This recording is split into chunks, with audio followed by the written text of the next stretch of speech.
Good morning students, this is your science class. हम लोग chapter number 4 पढ़ रहे थे। कल हमने स्टार्ट किया था और हम क्या देखा था, हमने हॉट एंड कोल्ड के बारे में देखा था। कल हमने क्या एक्टिविटी करी थी कि हमने हॉट और कोल्ड में अपना हाथ डाला था वाटर में। उसके बाद जब हमने थर्ड वाले बकेट में हाथ डाला तो हमें पता नहीं लगा, एक हाथ को तो लग रहा था कि पानी गर्म है, दूसरे हाथ को लग रहा था पानी ठंडा है। तो हमें एक्चुअल में कैसे पता लगेगा कि पानी गर्म था या ठंडा था? ठीक है, चलो अब हम देखते हैं। Then how do we find out how hot an object really is? A reliable measure of the hotness of an object is its temperature. Actual में हमें क्या करना चाहिए, उसका टेम्परेचर देखना चाहिए। Temperature is measured by a device called thermometer. हमें पता है टेम्परेचर चेक करने के लिए कौन सा डिवाइस होता है? थर्मोमीटर होता है। ठीक है, measuring temperature. Have you seen a thermometer? Recall that when you or someone else in your family had fever, the temperature was measured by a thermometer. मान लो कभी किसी को फीवर होता है तो आजकल तो हमारे घरों में भी क्या होता है, थर्मोमीटर होता है। तो हमने थर्मोमीटर तो देखा होगा। The thermometer that measure our body temperature is called clinical thermometer. जो हमारी बॉडी टेम्परेचर को चेक करने के लिए जो थर्मोमीटर होता है उसे हम क्या बोलते हैं? क्लिनिकल थर्मोमीटर बोलते हैं। Hold the thermometer in your hand and examine it carefully. If you do not have a thermometer, request a friend to share with you. A clinical thermometer looks like one shown in figure 4.2. इस तरह का thermometer होता है। Actual में तो असली वाला तो यही होता है। आजकल वो इलेक्ट्रॉनिक वाले भी आ गए हैं, मतलब बटन ऑन करो, उसको माउथ के अंदर रखो और फिर टेम्परेचर अपने आप ही रिकॉर्ड हो जाता है, पर एक्चुअल वाला यही होता है। ठीक है। A clinical thermometer consists of a long, narrow, uniform glass tube. ये कांच का बना होता है। It has a bulb at one end. ऐसे है, ये एक थर्मोमीटर है और इसके बाद ये पतला सा बना हुआ है। इसे हम क्या बोलते हैं? जो आगे होता है, जो हम माउथ के अंदर डालते हैं, इसे क्या बोलते हैं? इसे बल्ब बोलते हैं। This bulb contains mercury. अब इसके अंदर मरकरी होता है। Outside the bulb, a small shining thread of mercury can be seen.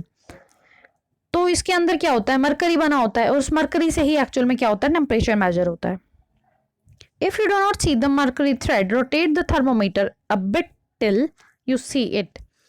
You will also find a scale on thermometer. The scale we use is Celsius scale indicated by degree Celsius. जो हम thermometer से temperature measure करते हैं ना, वो degree Celsius वाला होता है। ठीक है, जैसे अब ये थर्मोमीटर है, इसके अंदर क्या है, ये ऐसा लगता है कि एक ना पतला सा चमकदार धागा सा है। अब ये धागा सा होता क्या है? ये ना मरकरी होती है। कईयों को लगता है कि हमें ना टेम्परेचर देखना नहीं आता थर्मोमीटर से। उसका पता क्या मतलब होता है? उनको ना ये पतला सा धागा दिखाई नहीं देता, क्योंकि ये इतना पतला होता है कि ना ऐसा नहीं है कि आप किसी भी तरह थर्मोमीटर पकड़ लो और आपको दिख जाएगा। नहीं, वो ना एक पर्टिकुलर तरीका होता है उसको पकड़ने का भी।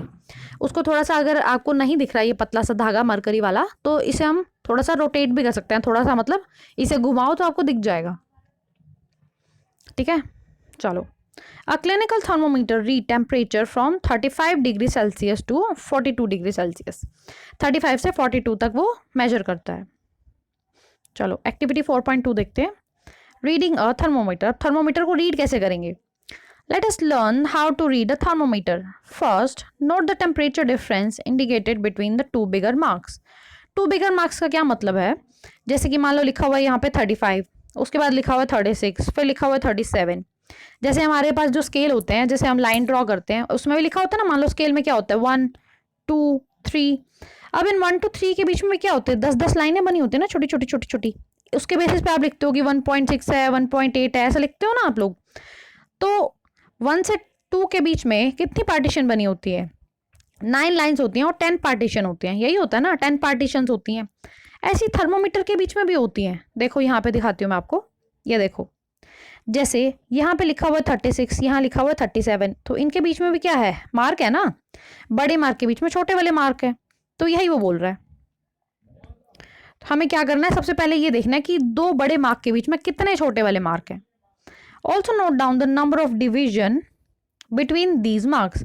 उनके बीच में जो कितनी डिवीजन है उनके, 36 और 35 और 36 के बीच में कितने डिवीजन है। जैसे हमने स्केल में देखते हैं 1 से 2 के बीच में कितने डिवीजन होते हैं?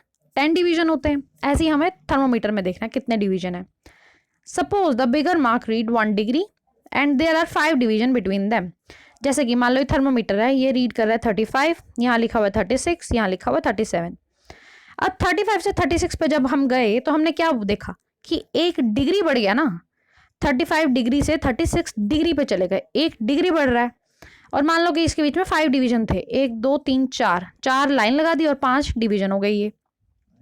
तो अब इसका क्या मतलब हुआ, एक जब हम एक छोटी वाली डिवीजन पे आगे गए तो इसका क्या मतलब हुआ, 0.2 डिग्री बढ़ गया ना, 0.2 बढ़ा, फिर 0.4, 0.6, 0.8 और 1। 35 से 36 जाने में अगर 1 डिग्री बढ़ रहा है तो एक छोटी डिवीजन में आगे जाने में कितना डिग्री बढ़ेगा, 0.2 डिग्री बढ़ेगा। अब ये तो मैथ्स का है, डिवाइड कर सकते हो आप लोग, ठीक है। Wash the thermometer preferably with the antiseptic solution. अब ऐसा नहीं है कि सीधा माउथ के अंदर डाल देंगे थर्मोमीटर को, जब भी हमें टेम्परेचर चेक करना हो उसे अच्छी तरह वॉश करना चाहिए। Hold it formally and give it a few jerks. अब उसको अच्छी तरह क्या करो, छंडक लो एक बार, ताकि जो हमने मान लो पहले किसी का टेम्परेचर चेक किया है तो वही रह जाता है, क्योंकि मरकरी है ना अपने आप नीचे नहीं आती वो। जैसे कि मान लो मैंने अपना बॉडी टेम्परेचर चेक किया, 40 डिग्री आ गया। अब अगर मान लो मैं ऐसा कैसा रख दूंगी ना तो वो 40 ही रहेगा, जब तक आप उसको छंडकोगे नहीं ना। ऐसे उसको 2-3 बार अपने हाथ में लेके और उसे हाथ को जोर जोर से छंडक लेना, फिर वो क्या होगा, धीरे धीरे मरकरी वापस नीचे आ जाएगी, 35 पे आ जाएगी। The jerks will bring the level of mercury down, मतलब वो मरकरी को नीचे ले आएगा। Ensure that it falls below 35। अब वो 35 के नीचे चला जाना चाहिए, ताकि हम जब भी किसी नए पर्सन का चेक करें टेम्परेचर तो सही सही बताए। Now place the bulb of the thermometer under your tongue. अब अपनी टंग के नीचे रखने हैं, ये तो हम सबको पता ही है, हमने कभी ना कभी तो टेम्परेचर चेक कराया ही होगा। After 1 minute take the thermometer out and note the reading, this is your body temperature. जब हम 1 मिनट के बाद देखेंगे थर्मोमीटर को निकाल के तो वो हमारा जो टेम्परेचर बताएगा वो हमारा बॉडी टेम्परेचर होगा। The temperature should always be stated with its unit degree Celsius. अब हम यूँ नहीं कह रहे कि हमारा 40 टेम्परेचर आया है, 40 क्या है, सही सही बताना ना हमने कि 40 डिग्री सेल्सियस है ये, ठीक है, यूनिट के साथ बताते होते हैं हमेशा। What did you record as your body temperature? The normal temperature of human body is 37 degree Celsius. Note that the temperature is stated with its unit. ठीक है, अब हम ये नहीं कहेंगे कि 37 टेम्परेचर हमारा नॉर्मल होता है, 37 डिग्री सेल्सियस नॉर्मल टेम्परेचर है, पूरा बोलना है हमें, ठीक है। तो ह्यूमन बॉडी का टेम्परेचर नॉर्मल कितना होता है, 37 डिग्री सेल्सियस, ठीक है। चलो रीडिंग आज इतनी करते हैं। आपने किसके बारे में पढ़ा, आज थर्मोमीटर के बारे में पढ़ा। तो साथ साथ हम चैप्टर 4 की रीडिंग शुरू कर दिया हमने, आपको पता है। और रिवीजन कौन सी कर रहे हैं हम लोग, चैप्टर नंबर 1 की। कल आपने व्हाट इंपॉर्टेंट फैक्ट्स कर लिए थे 1 to 8, 1 to 7 कर लिए थे हमने इंपॉर्टेंट फैक्ट्स चैप्टर नंबर 1 के। आज आपका क्या काम है, 8 to 15। इससे आपका क्या होगा, आप सारे इंपॉर्टेंट फैक्ट्स पूरे हो जाएंगे। 8 to 15 आपने क्या करना है, आज इंपॉर्टेंट फैक्ट्स लर्न करने हैं, ठीक है। अब ये चैप्टर 1 की जैसी रिवीजन पूरी हो जाएगी ना, फिर उसके बाद चैप्टर 1 का आपका टेस्ट होगा, ठीक है। आज आपका होमवर्क क्या है, 8 to 15 इंपॉर्टेंट फैक्ट्स लर्न करने हैं आपको, ठीक है। चलो इतना ही करेंगे आज, थैंक यू।